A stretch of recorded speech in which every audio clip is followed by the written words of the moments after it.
Nah, nih sudah muncul ya untuk berikutnya PPT-nya.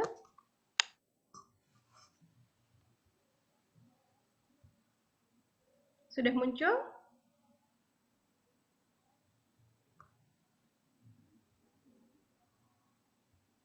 Sudah ya? Oke, baik. Ya, saya lanjutkan untuk pembahasan berikutnya yaitu patofisiologi reproduksi pada wanita ya. Jadi yang pertama misal ini yang paling umum sekali yaitu gangguan menstruasi dan siklusnya. Jadi ada kelompok yang kelainan dalam banyaknya darah dan lamanya perdarahan pada haid atau menstruasi. Kemudian yang kedua adalah kelainan siklus. Lalu yang ketiga adanya perdarahan di luar menstruasi. Yang keempat adalah gangguan lain yang ada hubungannya dengan menstruasi, gitu ya. Nah, ini para wanita ya, Mbak-mbak ini pasti mungkin ada yang mengalami ya. Yang pertama adalah kelainan dalam hal banyaknya darah atau lamanya waktu menstruasi, gitu. Ada yang disebut dengan hipermenore ya, atau menorrhagia dan ada yang hipomenore ya. Kalau hipermenore ini berarti perdarahan menstruasinya lebih banyak daripada normal gitu. Kemudian jangka waktunya lebih lama, biasanya lebih dari 8 hari. Kalau normalnya kan 7 atau 8 hari itu sudah lama ya. Nah, ini bisa lebih dari 8 hari disebut dengan hipermenore. Sedangkan yang hipomenore, hipo berarti rendah ya, ini berarti darah yang keluar lebih sedikit, kemudian masanya juga lebih singkat gitu ya. Kemudian sebab-sebab kelainan ini terletak pada kondisi dalam uterus masing-masing gitu ya. Karena proses menstruasi itu sendiri adalah peluruhan dari dinding endometrium bagian dalam dari uterus, maka banyak sedikitnya itu bisa terjadi karena kondisi dari uterus masing-masing gitu ya. Misalnya uterusnya lebih banyak pembuluh darahnya yang pecah begitu, maka perdarahannya bisa lebih banyak ya dalam hal volume maupun dalam hal lama gitu, atau juga karena faktor-faktor patologis. Selain karena faktor kondisi uterus, bisa terjadi karena mungkin ada infeksi yang bisa menambah perdarahan gitu ya, itu juga bisa menjadi faktor di luar dari kondisi uterus yang sebenarnya. Kemudian yang kedua adalah gangguan siklus ya, siklus. Nah, kalau siklus menstruasi itu kan rata-rata 28 hari baru dia menstruasi kembali begitu. Ini ada beberapa gangguan. Yang pertama adalah polimenore. Polimenore ini siklus haid lebih pendek daripada 21 hari ya. Jadi dalam 1 bulan dia bisa mengalami 2 kali atau lebih menstruasi. Ini disebabkan karena gangguan hormonal gitu ya, dan juga gangguan ovulasi. Masa lutealnya lebih pendek atau masa pengelupasannya korpus luteum dari ovarium itu lebih pendek, sehingga siklus menstruasinya lebih pendek, yaitu kurang dari 21 hari ya, yang itu mengakibatkan dalam 1 bulan ya itu bisa mengalami 2 menstruasi gitu. Kemudian ada yang disebut dengan oligomenore ya. Ini siklusnya lebih panjang, lebih dari 35 hari. Ini bisa kebalikannya dari polimenore ya, bisa dalam 2 bulan baru 1 kali dia mengalami menstruasi ya. Ini juga kondisinya karena faktor hormonal dan juga gangguan ovulasi juga. Setiap orang bisa berbeda-beda kondisi hormonalnya. Lalu yang ketiga adalah aminore. Kalau aminore ini tidak adanya haid selama 3 bulan berturut-turut ya, dan dibagi antara aminore primer dan sekunder. Kalau aminore primer ini sudah sejak awal selalu ya lebih dari 3 bulan baru menstruasi. Kalau sekunder ini bisa bisa terjadi, bisa normal kembali, bisa terjadi, bisa normal gitu. Ya. Nah, itu terkait dengan kelainan siklusnya. Lalu yang ketiga adalah perdarahan di luar haid atau darahnya itu muncul bukan darah menstruasi gitu. Ya, ini ada kondisi misalnya metrorragia. Metrorragia ini perdarahan yang terjadi dalam masa antara 2 menstruasi gitu. Misalnya 1 bulan pertama dengan 1 bulan berikutnya ini jarak 28 hari. Nah, di dalam 28 hari ini ada perdarahan lain gitu selain menstruasi. Nah, ini perdarahan ini terpisah dari menstruasi. Ada dua jenis perdarahan, ada metrorragia dan menometrorragia. Ini biasanya disebabkan karena kelainan organik pada alat genitalia dan kelainan fungsional gitu ya. Bisa dipicu dari faktor infeksi ya, atau terjadi keganasan ya, perkembangan dari kista atau tumor dan kanker. Ini bisa terjadilah perdarahan di luar dari fasenya atau menstruasi. Kemudian gangguan lain ya yang ada hubungannya dengan menstruasi, misalnya dysmenorrhea. Dysmenorrhea ini rasa tidak nyaman dan nyeri perut bagian bawah sebelum dan selama haid dan sering timbul rasa mual sehingga penderita tidak bisa melakukan pekerjaannya. Ya, ini biasanya terjadi umum ya pada menstruasi itu kan biasanya ada rasa kurang nyaman, nyeri. Nah, ini yang disebut dengan dysmenorrhea. Ini gangguan lain di luar menstruasi ya, dibagi menjadi dysmenorrhea primer ya, dan dysmenorrhea sekunder. Dysmenorrhea primer itu idiopatik ya, idiopatik itu tidak diketahui penyebabnya. Kalau yang sekunder itu karena ginekologik, berkaitan dengan beberapa kondisi di daerah uterus, endometriosis begitu ya, atau stenosis, cervix ini penekanan pada uterus gitu ya. Kemudian ada premenstrual tension, di keluhan ya PMS ini ya, PMS. PMS ini keluhan yang timbul beberapa hari sebelum datangnya haid. Kalau yang sebelumnya, kalau dysmenorrhea ini selama menstruasi atau haid. Kalau yang premenstrual tension ini sebelum gitu ya. Nah, biasanya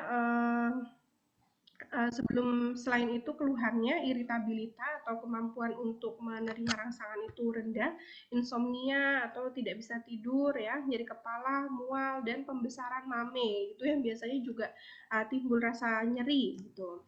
Penyebabnya karena ketidakseimbangan hormon estrogen dan progesteron. Karena pada saat terjadinya menstruasi ini kan terjadi perubahan hormonal ya, di mana estrogen akan meningkat begitu ya. Nah, di sini karena perubahan hormonal inilah menginduksi beberapa hormon yang di situ ke nyeri ya, seperti prostaglandin gitu ya, kemudian juga ke endorfin, rasa nyaman atau rasa tidak nyaman. Nah, itu dipengaruhi juga karena fluktuasi dari hormon reproduksi ini. Kemudian ada juga Fisheri's menstruation, ini terjadi perdarahan ekstragenital dengan interval periodik yang sesuai dengan siklus haid. Jadi dia sama seperti menstruasi, dia keluar darahnya sama seperti menstruasi, tapi perdarahannya ini bukan karena faktor dari menstruasi itu sendiri, tetapi ada perdarahan di daerah ekstragenital ya, atau reproduksi bagian luar, misalnya vulva itu karena ada infeksi saluran kemih, begitu ya, ada bakteri di situ yang juga menimbulkan perdarahan. Nah, di sini disebut dengan Fisheri's menstruation. Ada yang disebut mitral staph dan perdarahan ovulasi. Ini pada saat ovulasi atau pelepasan ovum ini terjadi perdarahan gitu. Ini timbul rasa nyeri pada saat haid, rasa nyeri terjadi pada beberapa jam disertai dengan perdarahan dan juga mual dan tidak disertai mual muntah ya. Ada yang disertai, ada yang tidak disertai. Kemudian ada sekret berwarna coklat atau perdarahan seperti kasus haid ya. Gitu. Ini di luar dari siklus menstruasi juga gitu. Dan dia terjadi perdarahan di luar menstruasi yang timbul warna coklat seperti mens, tapi di sini disebabkan karena perdarahan di bagian ovariumnya sebelum biasanya berarti pada saat ovulasi. Mastalgia, ini rasa nyeri dan pembesaran mame sebelum menstruasi gitu ya, mastalgia. Terutama di kelenjar mame ini berarti. Sebabnya adalah edema dan hiperemi karena peningkatan relatif dari kadar estrogen. Jadi kadar estrogen pada saat menstruasi ini kan mau naik-naiknya ya, selain pada reproduksi primer, gangguannya juga ada pada reproduksi sekunder seperti kelenjar mame yang membengkak begitu. Ada juga yang kelebihan pembengkakannya menimbulkan edema, ini disebut dengan mastalgia. Yang kedua adalah kanker serviks ya, kanker leher rahim. Ini kanker yang tumbuh pada daerah leher rahim. Jadi di sini ada uterus atau rahim, kemudian di bawahnya ada serviks atau leher rahim, dan di bawahnya ada vagina. Nah, kanker serviks ini terdapat di bawah uterus dan di atas vagina. Ini ya. Penyebabnya adalah terutama adalah infeksi human papilloma virus atau HPV yang memicu terjadinya peningkatan proliferasi dan penurunan apoptosis atau kematian sel, juga terdapat metastasis atau kerusakan jaringan di sekitar dari daerah serviks itu sendiri, gitu ya. Jenis kankernya ada dua, ada karsinoma sel squamosa, ada adenokarsinoma, gitu ya. Kalau karsinoma sel squamosa ini yang paling sering terjadi pada kanker serviks, bermula pada jaringan squamosa. Jadi squamosa ini adalah sel-sel yang melapisi bagian luar dari serviks yang dia menghasilkan lendir biasanya itu ya. Nah, ini yang biasanya mengalami kanker serviks. Yang kedua adalah adenokarsinoma.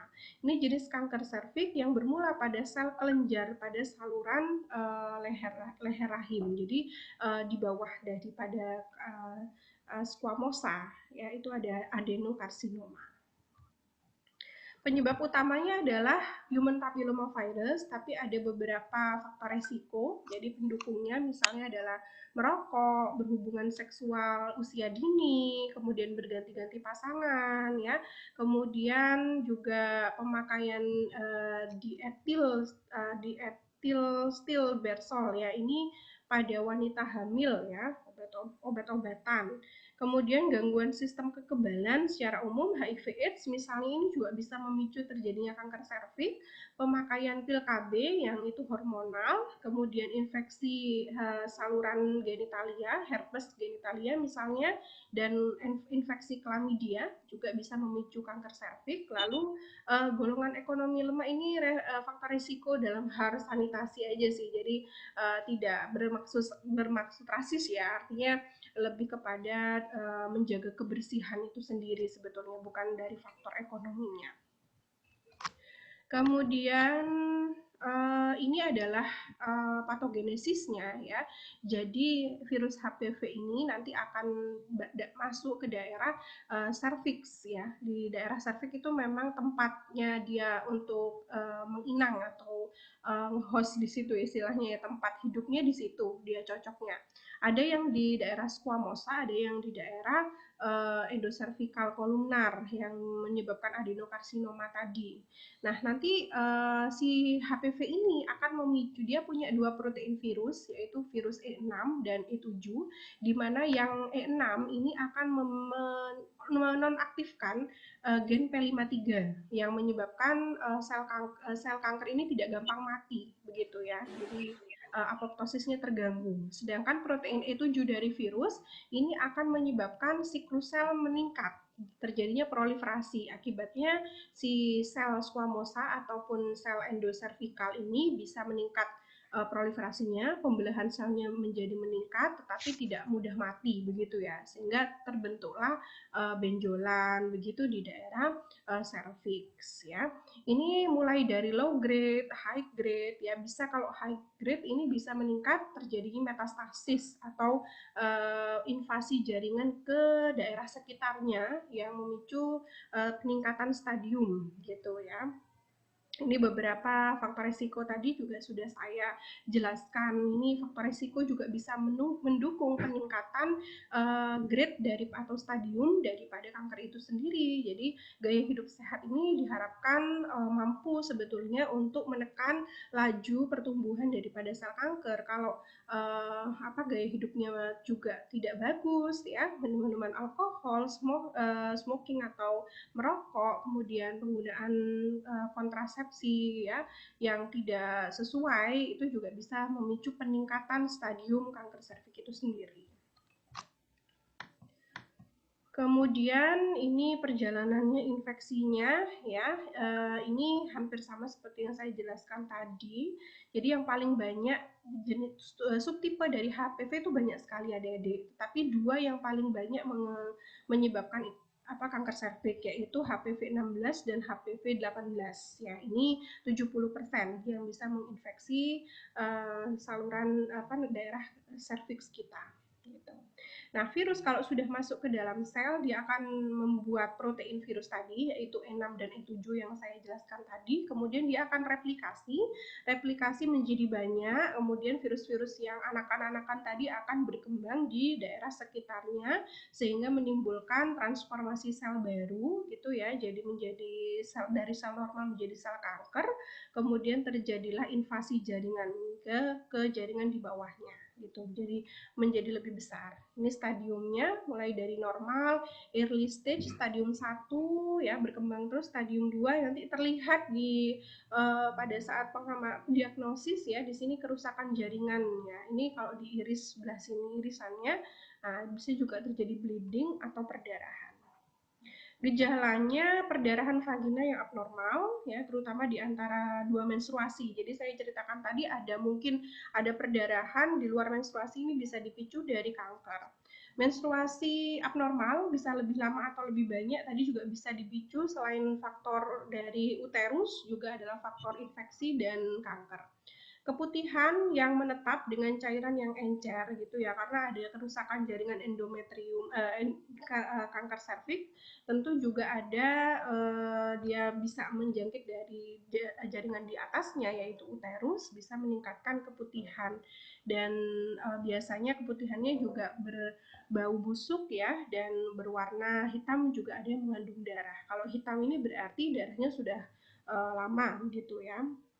Kalau gejala pada stadium awal ini perdarahan tentu, kemudian menstruasinya abnormal, keputihan yang menetap, bisa berwarna encer, pink, coklat, dan berbau busuk. Kalau stadium lanjut, ini sudah terjadi peningkatan kerusakan jaringan ya, lalu nafsu makan berkurang, penurunan berat badan dan kelelahan, nyeri pada panggul, punggung, dan tungkai, lalu dari vagina keluar air kemih atau tinja, ya dari vagina ya, ini karena kerusakan jaringan ya dari reproduksi itu sendiri, lalu patah tulang atau fraktur. Kemudian diagnosisnya ini bisa dengan pap smear. Pap smear ini pemeriksaan mikroskopik ya, jadi dia melakukan apusan pada daerah serviks untuk melihat apakah ada virus HPV atau tidak. Pap smear tidak dianjurkan untuk yang belum menikah ya. Biasanya yang sudah menikah baru boleh dilakukan pap smear. Kemudian biopsi ya, pengambilan sedikit jaringan pada jaringan serviks, kemudian koloskopi, jadi memasukkan alat begitu, kemudian tes chiller untuk melihat seberapa besar ukuran daripada jaringan kanker pada daerah serviks ya. Pengobatannya bisa dengan cryosurgery, ini seperti tadi penyuntikan cairan untuk menghancurkan sel-sel yang sudah terinfeksi oleh HPV yang menjadi sel kanker. Kemudian kauterisasi, ini pembakaran, disebut juga diatermi, jadi memberikan sensasi panas di daerah serviks yang menyebabkan kematian dari sel-sel kanker. Lalu pembedahan laser ini juga bisa diberikan untuk menghancurkan sel-sel kanker. LIP atau loop electrosurgical excision procedure ini pengambilan jaringan ya, operasi pengangkatan jaringan kanker pada serviks. Kemudian juga ada terapi penyinaran, ya laser, kemoterapi, dan terapi biologis. Terapi biologis biasanya dengan pemberian protein anti HPV dan juga anti E6 dan E7 untuk menekan aktivitas dari replikasi virus itu sendiri. Lalu yang ketiga adalah kanker vagina. Kalau kanker vagina ini biasanya disebabkan oleh mutasi pada onkogen atau gen-gen yang berpotensi untuk menjadi kanker. Misalnya biasanya adalah gen-gen pengkode proliferasi ataupun apoptosis begitu ya. Berbeda dengan kanker serviks yang disebabkan oleh infeksi. Nah, jenisnya ada karsinoma sel squamous, adenokarsinoma, melanoma, dan sarkoma vagina. Ini tergantung pada daerah yang diinduksinya atau yang daerah yang terjadi gitu ya. Ini kanker vagina pure terjadi di vagina, bukan dari kanker serviks yang kemudian merambah ke kanker vagina ya. Ini bisa terjadi di vagina itu sendiri karena adanya mutasi tadi onkogen, gen-gen yang mengkode proliferasi dan apoptosis. Ada stadiumnya juga, mulai dari stadium 1 sampai dengan stadium 4, begitu ya. Faktor-faktor resiko, berarti faktor-faktor yang bisa memicu. Selain dari kanker itu bisa tumbuh sendiri di daerah vagina, juga bisa kanker itu berasal dari kanker serviks gitu, yang kemudian menginvasi jaringan ke daerah uterus. Lalu penderita HIV yang notabene dia kemampuan sistem imunnya menurun ya, ini juga bisa sebagai faktor resiko. Gaya hidup yang kurang bagus ya, itu juga bisa sebagai faktor resiko. Manifestasi klinisnya ini tentu juga sama seperti kanker serviks, ada perdarahan yang tidak normal di daerah vagina, kemudian rasa sakit pada saat berhubungan seksual, lalu ada perdarahan selain di luar menstruasi juga pada saat menopause, rasa gatal, ada benjolan pada vagina, kemudian keputihan yang tidak normal, lalu juga ada perdarahan di keputihan itu sendiri dan rasa sakit pada saat buang air kecil serta nyeri pada panggul ya. Jadi cukup bisa dilihat ya beberapa kondisi-kondisi yang bisa memperlihatkan kanker serviks. Lalu berikutnya, kanker juga bisa terjadi di ovarium nih, ya, tempat terjadi atau terbentuknya ovum dan beberapa hormon reproduksi. Ini penyebabnya juga mutasi gen, sama seperti pada kanker vagina. Faktor risikonya adalah degeneratif, usia 50 tahun, merokok, kemudian terapi hormon pada saat menopause, itu juga bisa memicu kanker ovarium. Jadi kemudian ada riwayat keluarga, lalu obesitas, ya, pernah menjalani radioterapi. Radioterapi ini bisa menyebabkan mutasi ya adik-adik, dan mutagen ini yang kemudian menyebabkan kanker. Lalu pernah menderita beberapa kanker reproduksi atau ginekologi lainnya seperti kanker vagina dan juga kanker uterus, dan juga kanker serviks.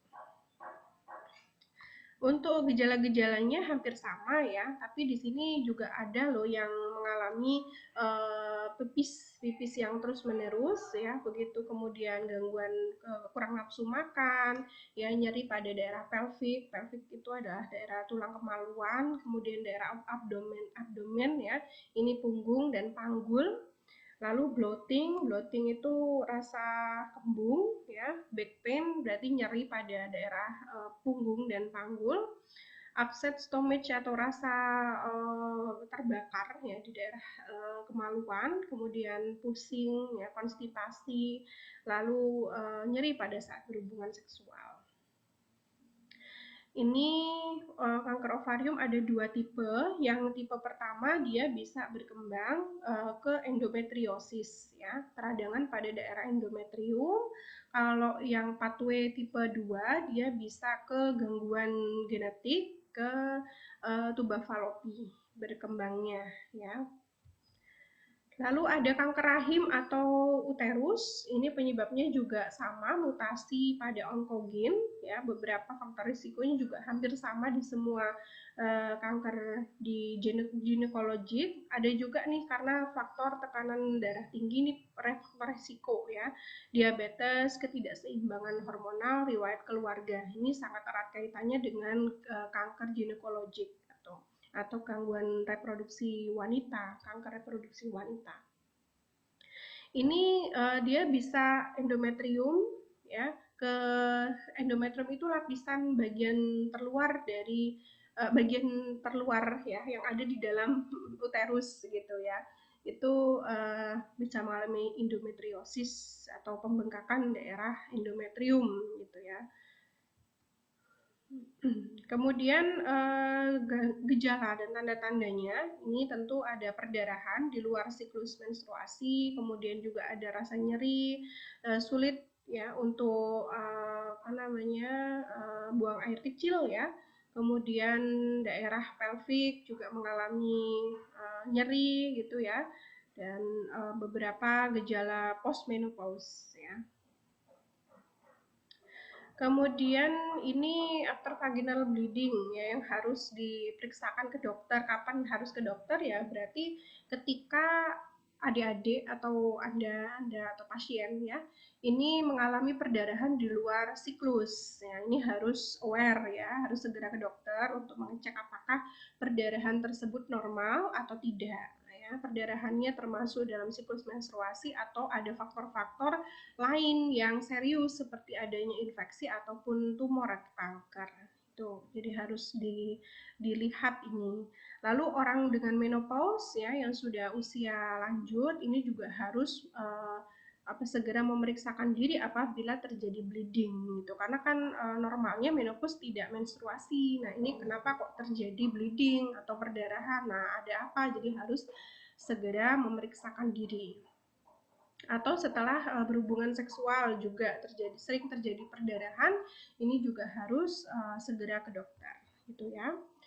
Untuk endometriosis, ini keadaan di mana jaringan endometrium terdapat di luar uterus, yaitu dapat tumbuh di sekitar ovarium, ovidak atau jauh di luar uterus, ya, misalnya paru-paru. Ini endometriosis ini peradangan jaringan endometrium yang juga bisa dikategorikan termasuk dalam kanker uterus ya, adik-adik ya. Ini bisa menjangkit jaringan di sekitarnya ataupun jaringan yang lebih jauh sampai ke paru-paru juga bisa. Penyebabnya mutasi tadi ya. Jika tidak ditangani endometrium ini endometriosis dapat mempersulit pada saat kehamilan. Ya, penanganan diberi dengan pemberian obat-obatan anti kanker, laparoskopi dan bedah laser. Infeksi vagina ini adalah organ luar dari reproduksi ya, yang juga sangat rentan terhadap infeksi. Biasanya adalah infeksi dari pemicu infeksi saluran kemih gitu ya, atau infeksi genitalia seperti Neisseria gonorrhoeae ataupun chlamydia. Itu. Lalu ada kondiloma. Kondiloma ini tumbuhnya benjolan keras berbungkul seperti kol atau kalian kalau tahu jengger ayam itu disebut juga kutil kelamin. Ini terdapat di vagina. Ya biasanya juga dipicu awalnya dari infeksi HPV ya penyebab kanker serviks. Ini juga nanti pada perkembangan lebih lanjutnya juga bisa menimbulkan keganasan atau kanker serviks. Kemudian penyakit ini ditemukan di sekitar alat kelamin bagian luar ya, terutama kalau kondiloma. Ini disebut juga kutil kelamin, biasanya diobati dengan obat oles atau suntik maupun tindakan operasi kalau jaringannya sudah sangat mengganggu. Begitu ya, itu alat kotor atau pemotongan oleh tenaga medis. Ada Bartholinitis ya. Bartholinitis ini infeksi pada kelenjar Bartholin. Kelenjar Bartholin ini kan yang menghasilkan mukosa pada vagina. Ini bisa mengalami infeksi adik-adik ya. Pemicunya rata-rata adalah chlamydia dan gonorrhoeae. Nah, ini juga bisa menimbulkan peradangan dan rasa sakit di daerah vagina. Juga bisa menimbulkan hematuria atau pipis berdarah.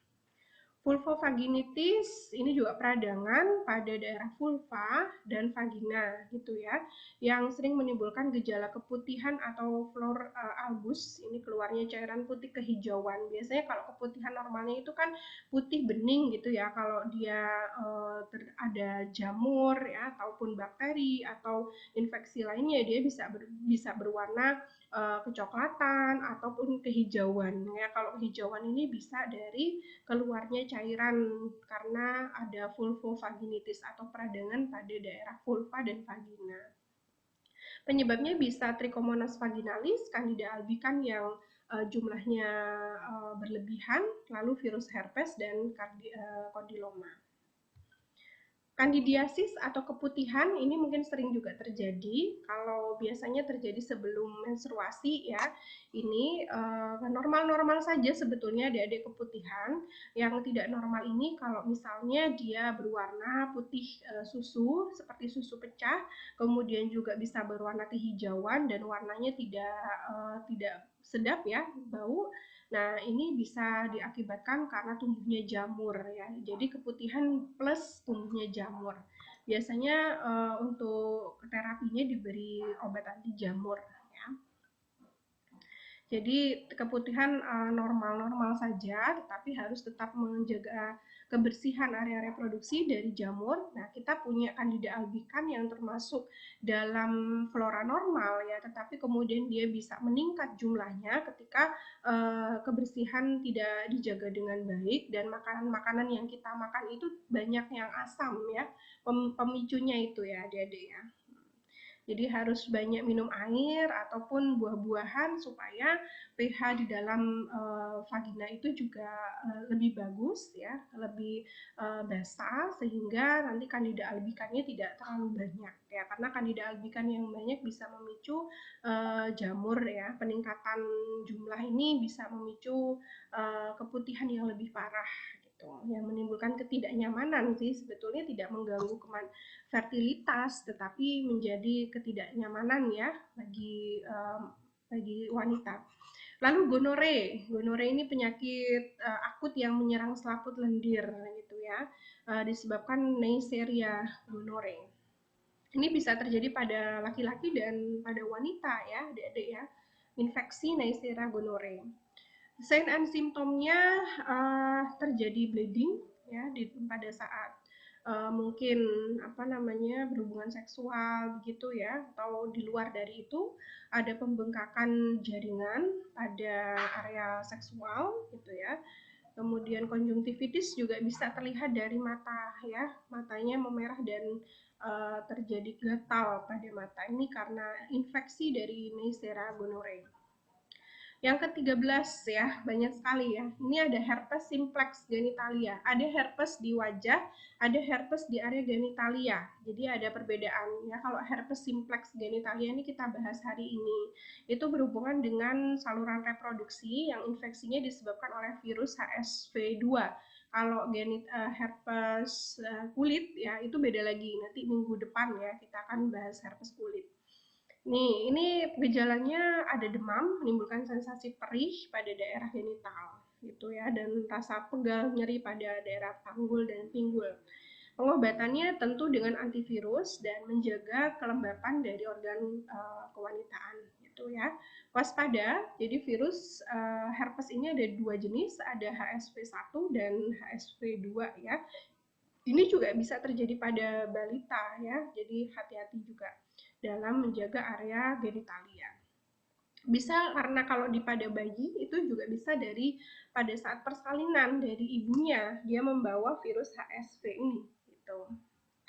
Kemudian ada gangguan lain, penyempitan saluran telur atau tuba falopi, ini kelainan bawaan ya pada saat perkembangan organogenesis, atau juga karena infeksi peradangan sehingga di sini terjadi penebalan begitu ya, dan jadi salurannya menyempit. Nah, ini bisa mengganggu secara fisik, mengganggu proses fertilisasi gitu. Jadi fertilitas kemudian kesuburan itu bisa disebabkan oleh banyak sekali faktor ya, tidak hanya faktor genetik tapi juga posisi ya organ, adanya infeksi, adanya kanker, adanya gangguan tadi pada jaringan reproduksi pria ya, tidak hanya pada wanita ya. Ketika keberhasilan fertilitas itu ditunjang oleh dua hal, yaitu pria dan wanita sama-sama punya andil. Jadi harus diperiksa dua-duanya ketika terjadi kegagalan dalam fertilisasi ya, atau tidak bisa punya anak misalnya seperti itu ya, tidak selalu wanita yang bermasalah gitu ya. Jadi pria pun juga harus dilihat dua-duanya gitu, mana yang ternyata punya gangguan. Dan ternyata gangguan reproduksi itu banyak sekali ya adik-adik ya.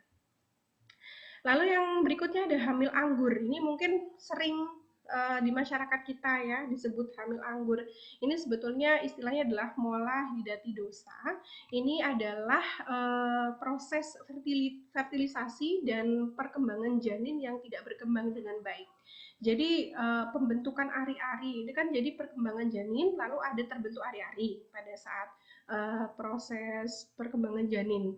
Nah, ini terjadi ketidaknormalan. Hamil anggur di sini adalah kumpulan dari ari-ari yang membentuk seperti sekumpulan anggur, gitu ya. Jadi ari-ari atau plasentanya berkembang lebih dulu, sedangkan si janinnya justru tidak berkembang, gitu. sehingga kemudian terjadilah hamil anggur. Nah, kalau dilihat di sini ya di USG hamil seperti anggur memang gitu, dan itu ternyata perkembangan plasenta bukan perkembangan janin, jadi tidak bisa berkembang janinnya, sehingga pada saat melahirkan pun tidak ada bayi yang dilahirkan, yang keluar adalah hanya plasenta saja. Begitu. Kondisi ini disebut dengan hamil anggur. Seringkali janin sama sekali tidak terbentuk ya, hanya jaringan plasentanya saja yang terbentuk. Hamil anggur sulit terdeteksi pada awal kehamilan ya, adik-adik, hanya berupa perdarahan begitu.